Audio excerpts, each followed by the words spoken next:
హక్కుల గురించి పోరాడిన వ్యక్తి అతను. సో మరి దాదాపు 84 ఏళ్ల వయసులో కూడా మరి వారికి సంబంధించిన శ్వాసని శ్వాసిస్తూ సో చివరికి తనువులు పాల్చడం జరిగింది. అదేవిధంగా మరి జార్ఖండ్లోని ముఖ్యంగా ఆదివాసీ దళితులకు సంబంధించిన సమస్యలపై ఆయన అవిరళ కృషి చేస్తున్న క్రమంలో సో ప్రాణాలు కోల్పోవడం జరిగింది. సో ఈ యొక్క ప్రాణాలు కోల్పోవడానికి, ఆయన చనిపోవడానికి మరి ఎవరు కారకులు అంటూ కూడా మనతో పాటు చర్చించేందుకు స్టూడియోలో ఉన్నారు డాక్టర్ ఆశీష్ చౌహాన్ గారు. వీరు రాజకీయ సామాజిక విశ్లేషకులు. ముందుగా వారిని ఇన్వైట్ చేద్దాం. ఎస్, డాక్టర్ ఆశీష్ చౌహాన్ గారు, నమస్తే, welcome to the show. Right, అదేవిధంగా మరి ఫ్రాంక్లిన్ సుధాకర్ గారు ఉన్నారు, వీరు సోషల్ యాక్టివిస్ట్. వారిని కూడా మనం ఇన్వైట్ చేద్దాం. ఎస్, సుధాకర్ గారు నమస్తే, వెల్కమ్ టు ద షో. అదేవిధంగా బ్రదర్ వర్గీస్ గారు ఉన్నారు, వీరు డైరెక్టర్ మౌంట్ఫోర్డ్ సోషల్ ఇన్స్టిట్యూట్. మరి వారిని కూడా మనం ఇన్వైట్ చేద్దాం. నమస్తే బ్రదర్ వర్గీస్ గారు. రైట్, ముందుగా ఫ్రాంక్లిన్ సుధాకర్ గారు, మరి ఇటీవల కాలంలో కూడా మనం చూస్తున్నాం, మరి ఇప్పటికే ఏజెన్సీలో కూడా మరి అట్టుడిగిపోతుంది. మరి ఫాదర్ స్టాన్ స్వామిని సో మరి అన్యాయంగా చంపడం జరిగింది అంటూ, అంటే భౌతికంగా చంపారా, ఒకవేళ కేసులకు సంబంధించిన విషయాలలో నిర్లక్ష్యం చేస్తూ ఒకవేళ ప్రభుత్వాలు చంపాయా అన్న విషయం మీద ఇప్పటికే మరి ఒక మానవతావాదులు కూడా మరి వారికి సంబంధించిన వాదనలు బయట తీసుకొస్తున్నారు. అదేవిధంగా మరి అండర్ ట్రయల్స్లోనే వారి యొక్క జీవితం కూడా దాదాపుగా గడిచిపోయిన పరిస్థితి చూస్తున్నాం. అసలు స్టాన్ స్వామి యొక్క విషయం ఏంటంటారు ఫ్రాంక్లిన్ గారు? స్టాంటన్ స్వామి గారు ఆయన ఒక సామాజిక కార్యకర్త.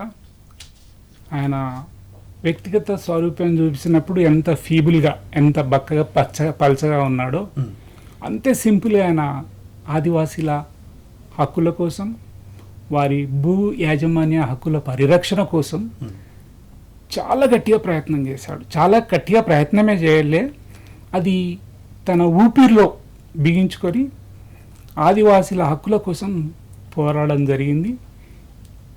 ఆయన ఆ పోరాటం అంతిమ శ్వాస వరకు చేసినంలో కూడా అతిశయోక్తి లేదు. చివరి శ్వాస వరకు వారి కోసం పోరాడుతున్నాడు. చివరికి నాకు బెయిల్ ఇస్తే నేను వెళ్ళి వారి మధ్యనే పని చేస్తూ చనిపోతానని ఆయన చివరి స్టేట్మెంట్లో కోర్టులో కూడా ఇవ్వడం జరిగింది. ఆయన వారి హక్కుల కోసం. ఎందుకంటే ఆయన 1965లో మొదటిసారి జార్ఖండ్ వెళ్ళినప్పుడు స్కూల్ టీచర్గా అక్కడ జాయిన్ అయ్యాడు. స్కూల్ టీచర్గా జాయిన్ అయినప్పుడు సెలవుల్లో ఆయన ఎక్కడికి వెళ్లకుండా తన విద్యార్థుల కోసం ఆ పల్లెల్లో లేకపోతే అటవీ ప్రాంతాల్లోకి విద్యార్థులతో సహా వెళ్ళేవాడు. వెళ్ళినప్పుడు అక్కడ ఏ విధంగా ఆదివాసీలు ఎక్స్ప్లాయిట్ చేయబడుతున్నారో, ఏ విధంగా ఆదివాసీలను ఇతర సంస్థలు దోచుకుంటున్నాయో, ఏ విధంగా వారికి రాజ్యాంగ పరంగా రావాల్సిన హక్కులు కానీ ఫలాలు కానీ అందలేకపోతున్నారు చేసి చాలా కలత చెంది తన జీవితాన్ని, ఒకవేళ దేవుడు ఎవరు అంటే ఆయనకు యేసుప్రభు అని దేవుడు కావచ్చు బహుశా ఆయన బిలీఫ్, కానీ ఇక్కడ ఆయనకు దేవుళ్ళు ఎవరంటే ఆదివాసీలే. ఓకే, ఆదివాసీల సంక్షేమమే, ఆదివాసీల అభివృద్ధియే, ఆదివాసీల హక్కుల పరిరక్షణే ఆయన దేవుడిగా ముందు పెట్టుకొని తన పోరాటాన్ని కొనసాగించాడు.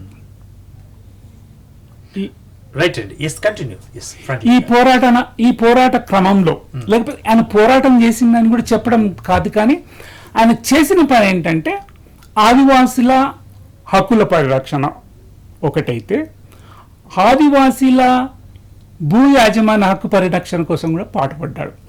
ఎందుకు భూ పరిరక్షణ వారికి అవసరం అంటే, జార్ఖండ్ ప్రాంతంలో ఆ కొండ ప్రాంతాల్లో భారతదేశంలో ఉన్న ఎక్కువ సహజ వనరులు బొగ్గైతేనేమి, అబ్రకము, రాగి ఏవైనా అక్కడ చాలా ఉన్నాయి.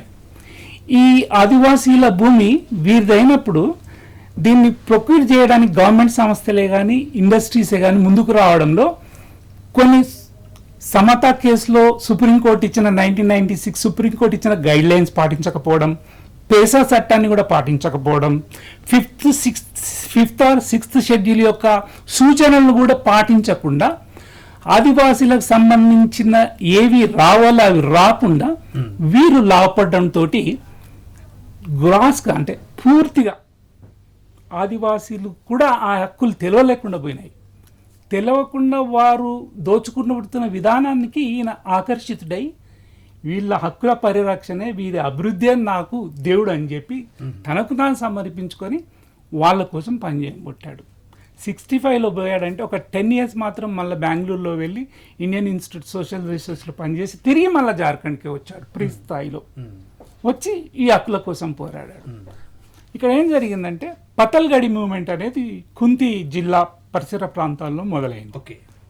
ఇది ఒక ఐఏఎస్ ఆఫీసర్ బిడి శర్మ గారు, తర్వాత బండి అనే ఒక ఆయన ఇద్దరు కలిసి చేశారు. పతల్గడి అంటే ఏంటంటే వారు చనిపోయిన పితరులను స్మరించుకోవడానికి వాళ్ళ సమాధుల మీద రాళ్ళు పెడతా ఉంటారు. వాళ్ళ ఆచారం అది, ఆదివాసీల ఆచారం. ఇక్కడ ఏం చేశాడంటే ఈ ఐఏఎస్ ఆఫీసర్ బిడి శర్మ గారు ఆ పతల్గడి ఎవరైతే రాళ్ళు పెడుతున్నా అక్కడ ఆ రాళ్ళ మీద ఏం చెక్కారంటే 6th షెడ్యూల్ చెక్కారు. ఒకటి. 2 పేసర్ చట్టాన్ని కూడా చెక్కారు. పేసర్ చట్టం ఏంటంటే panchayat extension to the schedule areas. ఆదివాసీలకు పంచాయతీ, అదొక పంచాయతీ ఏంటంటే సెల్ఫ్ గవర్నెన్స్ సిస్టమ్. మన దగ్గర అయితే గ్రామ పంచాయతీలు ఉంటాయో స్థానిక పరిపాలన అందులో ఉంది, పేసా యాక్ట్లో ఉంది. ఆ పేసా యాక్ట్ దీని మీద పతల్గడి మీద ఈ ఉద్యమంలో రాళ్ళ మీద చెక్కి సమాధుల మీద పెట్టడంతో జార్ఖండ్లో ఉన్న యువతకు ఎక్కడ లేని ప్రేరణ వచ్చేసింది. అంటే మేము ఇన్ని హక్కులను కోల్పోతున్నాం, మాకు రావాల్సి వీఆర్ స్టేక్ హోల్డర్స్. భూమి మాదైనప్పుడు భూమి కింద ఉన్న వనరుల ద్వారా వచ్చే ఆదాయం కూడా మాదే అని తెలుసుకున్న పక్షాన చాలామంది యువత తిరగబాటు చేసి దీని ఒక ఉద్యమంగా మారిపోయింది. పతల్గడి మూమెంట్ పీక్ స్థాయికి వచ్చినప్పుడు స్టాంటన్ స్వామి గారు ఈ యొక్క పతల్గడి మూమెంట్ను చాలా స్ట్రాంగ్గా సపోర్ట్ చేశారు.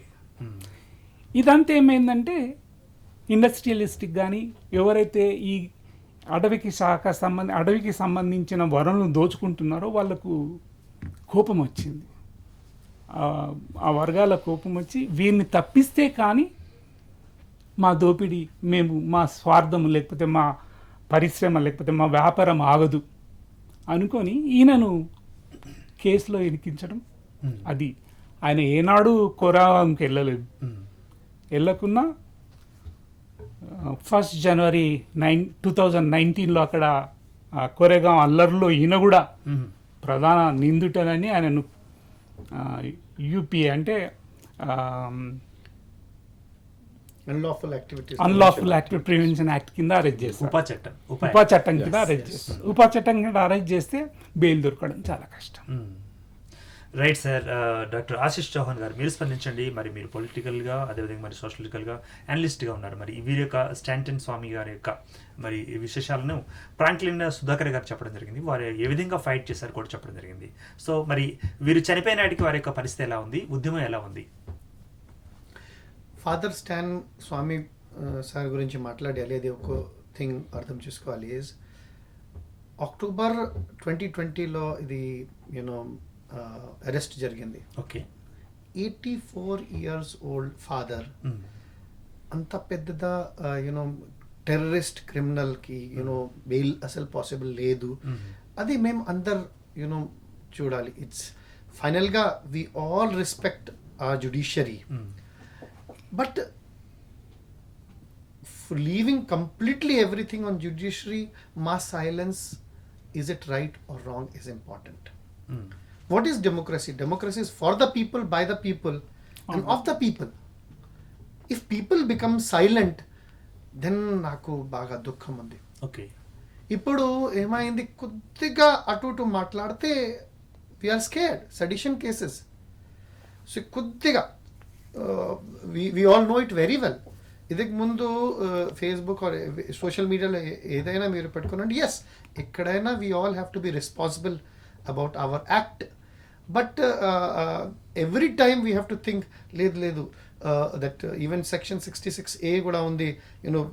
Thankfully Supreme Court has removed that section. But అది సోషల్ మీడియాలో వాట్ ఈస్ మోస్ట్ ఇంపార్టెంట్, డెమోక్రసీలో ఇంపార్టెంట్ ఏంటి is right to speak in public, right to speak and having our own opinions. మీరు మీది కొద్దిగా డిఫరెన్స్ ఉండొచ్చు, అండ్ ఖచ్చితంగా that is what is democracy. Respecting the differences is democracy. Father Stan Swamy గురించి చెప్పాలి నాకు అంత ఐడియా లేదు, but I ask myself, I can be absolutely wrong. 84 years old gentleman who lived for the society. ఖచ్చితంగా he was among Adivasis, Dalits. And ఆ టైంలో Parkinson's డిజీజ్లో hand shake బాగా ఉండే కాబట్టి హీ రిక్వెస్టెడ్ ఫర్ సిప్పర్. ఆ sipper ఇవ్వడానికి we had issue. I'm saying, what kind of humans are we surrounded with? I voice out like only simple human. Doctor, మా title పక్కనే పెట్టుకోనండి. I see the patients, but everybody is human, and everybody has a right. I feel a bit uncomfortable that October Nundi father was arrested and he was behind the bars and he was under the the law. Our time law, we remained silent, and our kind of, it was very very questionable stuff is that he died. I'm very sure, and voices are raising up that India will have, we ourselves will have a tough time in talking to the world. Is it not manav hak ke hanan leda? Ade oka doubt adi andar ki we all need to understand, because I feel a bit uncomfortable addressing this, that yes, an 84 years old gentleman needed to be handled in this particular manner. But definitely we all, ma'am, under we respect our organizations, our investigation agencies. But in discussion law, we also raise that we all have our differences, and we need to know, and media has to do that kind of work where discussions have to make public. Kuddiga differences ki voice undali. A majority has a respect, a minority has a respect. Even one, there is a one Hindi statement, ek chana bhar phod sakta hai. So even if one person has a genuine point to discuss, we as a democracy has to listen to everybody, and that is what is I salute. And that is what democracy. That is what democracy. I think that's what even our B.R. Ambedkar garu, the constitution is kind of framed in that way, where we respect every person within the frame of our own Lakshman Rekha. We do not cross that. And yes, law has got its own point to consider, but we all need to understand how we are going about it. As a society, Yes. we have to respond whether human rights are being underlined and properly handled well, or anybody can say something. What was that statement, desh ke gaddaro ko goli maro, all that statements are there. If you are from one particular side, you don't have anybody questioning. But if you are from somebody else, if you kind of disagree with government and you start getting targeted, I think we as a responsible Indians, one most important thing we have to do it is not to stay silent. We have to talk about it. Right doctor Ashish Chauhan ji. Right brother Varghese గారు, మీరు స్పందించండి. You are the director of Montfort Social Institution. Right, మరి UAPA act గురించి ఇప్పుడు మరి ఆశిష్ చౌహాన్ గారు కూడా చెప్పడం జరిగింది. సో ఆ యాక్ట్ని ఇంపోజ్ చేయడానికి ఛాన్సెస్ ఏంటంటారు, మరి యొక్క స్టాన్ స్ట్రాంగ్ గారి మీద? నేను స్టాన్ స్వామిని 1981 నేను అక్కడ జార్ఖండ్లో 4 సంవత్సరాలు ఒక యంగ్ స్టూడెంట్గా ఉన్నాను. అప్పుడు మొదటిసారి కలిశాను నేను. He is an extremely gentle, soft spoken, compassionate person who can do no harm to anyone. But he was a very strong person who took a stand on behalf of the people who are most oppressed. And in the context of Jharkhand, the Adivasis and the Dalits. From 1981 at least, I know him on and off. Appadappudu kalishedi. One thing was that he took a very strong stand, especially protecting. There are 2 things that he always said. I respect democracy, and democracy is something that is a precious gift, and this has to be protected. Secondly, I value and cherish the Constitution, and the constitutional values have to be realized, and for which every citizen has a responsibility to work. So these are 2 things that he always talked about and cherished. And he said the indication of the an indication of a healthy democracy, a healthy valuing of the constitution is that the last person in society gets his or her rights. And that's what he basically fought for all his life. The last 40 years I have known him, this is what he fought for. Now, obviously, given the current political context, anyone who does not follow the dominant culture and ideology becomes an anti-national, becomes someone who betrays the nation. So that is how the framing of our society, framing of our country, framing of our political context has been put. And it is in this context, especially his very precise documentation of the under trials in Jharkhand jails. He documented it over a period of time. His 180 pages document is a very valuable document in terms of the status of the under trials in this country. And at the same time, it is something that did prick the ego of the ruling dispensation in the state, perhaps, or in the and I think anyone who did so stood by the most vulnerable people in this country. He is not alone. He often said that I am not alone. I am not the only one that is being arrested.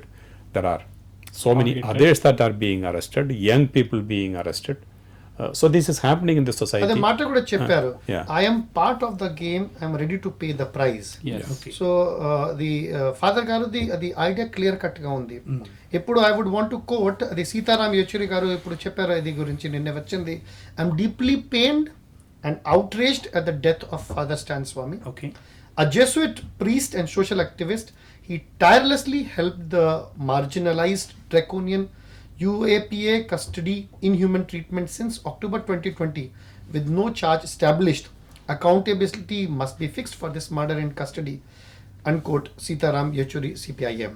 Right. So ఇప్పుడు మాకు the లీడర్స్కి ఇది గురించి discussion చేయాల్సింది. ఇది చాలా చాలా important. Right. 84 years old gentlemen with పార్కిన్సోనిజంకి ఎట్లా మేము మా democracy how does it permitted to handle, అది చాలా important question. Right Ashish Chauhan ji, right right S Franklin గారు మీరు చెప్పండి. మరి ఇప్పుడు బ్రదర్ వర్గీస్ గారు కూడా చెప్పడం జరుగుతుంది. మరి ముఖ్యంగా యాక్ట్ను ఉపయోగించి మరి వారు ఎటువంటి సంఘ విద్రోహకరమైన ఆ యొక్క చర్యలకి పాల్పడకపోయినప్పటికీ సో అన్నేళ్ల పాటు జైల్లో ఉండటం మరి ఎంతవరకు కరెక్ట్ అంటారు? అంటే మిగతా అసాంఘికర ఎవరైతే శక్తులు ఉంటాయో వారు చేసిన పని కూడా తాను చేయలేదు కదా అంటూ కూడా మరి వర్గీస్ గారు తన యొక్క మాటలో చెప్పడం జరిగింది. మీరేమంటారు? స్వామి గారు ఎక్కడ చట్ట ఉల్లంఘన చేసిన దాఖలాలు లేవు. ఓకే. అండ్ మోర్ ఎవర్ పైగా కాన్స్టిట్యూషన్ని అప్హోల్డ్ చేస్తూ పేసా యాక్ట్ను అప్హోల్డ్ చేస్తూ ఆదివాసుల హక్కుల కోసం చాలా పోరాడాడు. ఆ పత్తల్గడి మూమెంట్లో ఎన్లైట్ అయిన యువత ఎంత 3,000 మంది జార్ఖండ్ జైల్లో రగుతున్నప్పుడు సుధా భారద్వాజ్ వారితో కలిసి పర్సిక్యూటెడ్ ప్రిజనర్స్ సాలిడారిటీ అసోసియేషన్ దాంట్లో కలిసి పనిచేస్తూ అది చెప్పడం జరిగిందంటే మావోయిస్ట్కు అనుకూలమైన సంస్థ అని చెప్పడం జరిగింది. ఒకవేళ ఈ నిషేధించబడిన సంస్థలో భాగమైనట్టుగా చెప్పబడింది. వాళ్ళతో కలిసి ఆ సంస్థతో కలిసి ఏం చేశారంటే ఈ 2,000 మందికి 3,000 మంది ఎవరైతే జార్ఖండ్ యువతి యువకులు జైల్లో మ్రగుతున్నారో వాళ్ళ కోసం పిఏఎల్ ఒకటి వేయడం జరిగింది. అండర్ ట్రయల్, వీళ్ళు కొన్ని సంవత్సరాలుగా అండర్ ట్రయల్ ఖైదీలుగా జార్ఖండ్ జైల్లో మగుతున్న ఈ ఆదివాసీ యువతలను బయటికి తీసుకురావాలి, వేసి వాళ్ళని బేషరతుగా విడుదల చేయాలని చెప్పి ఆ వాయిద్యం వేయడం జరిగింది. విచిత్రం ఏంటంటే విధి వైపరీత్యమో లేకపోతే ఎవరైతే అండర్ ట్రయల్ కోసం పోరాటం చేసి పిఐఎల్ వేశాడో ఈయన అండర్ ట్రయల్ గా మృతి చెందడం శోచనీయం. And he died for it. Yeah Yes. he died for under it. Trial గా చనిపోయారు ఆయన. అంటే చనిపోయారు. ఇప్పుడు ఒకవేళ ఫ్రాంక్లిన్ గారు అండర్ ట్రయల్ లో చనిపోయారు కాబట్టి ఒకవేళ మరి అంటే లాకప్ డెత్ లాగా ఏమైనా దీనికి పదప్రయోగం చేసే అవకాశం ఉందంటారా? లాకప్ డెత్ అనే అనం కాదు, He was in the hospital. ఈ వాజ్ ఇన్ ద హాస్పిటల్. అది కూడా హాస్పిటల్ కూడా ఎన్నిసార్లు అంటే 2-3 పిటిషన్స్ పెట్టుకోవడం అంటే జరిగింది. హౌస్ అరెస్ట్ లాగా హాస్పిటల్ అరెస్ట్ అనుకోవచ్చు అంటారా? అవును. అరెస్ట్ అని అనలేం, కానీ ఇక్కడ చివరి దశలో ఈయన హాస్పిటల్ ఎప్పుడైతే 31st మే అయినకు 21st మేనో కోవిడ్ అటాక్ అయినప్పుడు ఓకే. నేను కనీసం రామ్ మనోహర్ లోయ హాస్పిటల్కో ఇంకేదేదో హాస్పిటల్ పంపిస్తాను, నేను ఎక్కడికి వెళ్ళను, వెళ్తే ఆదివాసీల మధ్య జార్ఖండ్కి వెళ్ళి చనిపోతాను, లేదంటే ప్రైవేట్ హాస్పిటల్ పంపించన్నప్పుడు హోలీ ఫ్యామిలీ హాస్పిటల్కి నన్ను పంపించడం జరుగుతుంది. ఓకే. అంతకంటే ముందు సిప్పర్ స్ట్రా గురించి కూడా, సిప్పర్ స్ట్రా అంటే పర్కిన్సన్ వాది ఉంటే ఏ వస్తువు పట్టుకోవడానికి Shake వీలు అవుతుంది, షేక్ hands. అవుతుంది. సిప్పర్ స్ట్రా ఉంటే ఏమంటే ఈ can SIP what ever you want drink, ఏదైతే తాగదలుచుకున్నాడో సిప్ చేసి తాగొచ్చు, పీల్చుకోవచ్చు. అది ఇవ్వడానికి కూడా నిరాకరించింది ఎన్ఐఏ. ఎందుకు అంటే ఇందులో దాగిన సత్యం ఏంటంటే పూనాలో ఈయనను అరెస్ట్ చేసినప్పుడు, జార్ఖండ్లో అరెస్ట్ చేసినప్పుడు, రాంచీలో అరెస్ట్ చేసినప్పుడు ఈయనకు సంబంధించిన వస్తువులన్నీ కాన్ఫిస్కేట్ చేశారు. అందులో ల్యాప్టాప్, డ్రైవ్స్, సిప్పర్ స్ట్రా కూడా ఉంది. ఓకే. తీసుకొచ్చినాక ఈయనకి జైల్లో ఇవ్వలేదు. ఇవ్వనప్పుడు నాకు సిప్పర్ స్ట్రా నాది తీసుకొచ్చారు, కాన్ఫిస్క్ చేశారు ఎన్ఐఏ, అది నాకు ఇవ్వాలంటే వీళ్ళు ఇస్తే ఏమంటే ఈయన వస్తువులను కాన్ఫిస్కేట్ చేసినట్టుగా. సో మా దగ్గర లేదన్నారు. If you like this video, please like it, share it, and for more videos, please subscribe to our channel.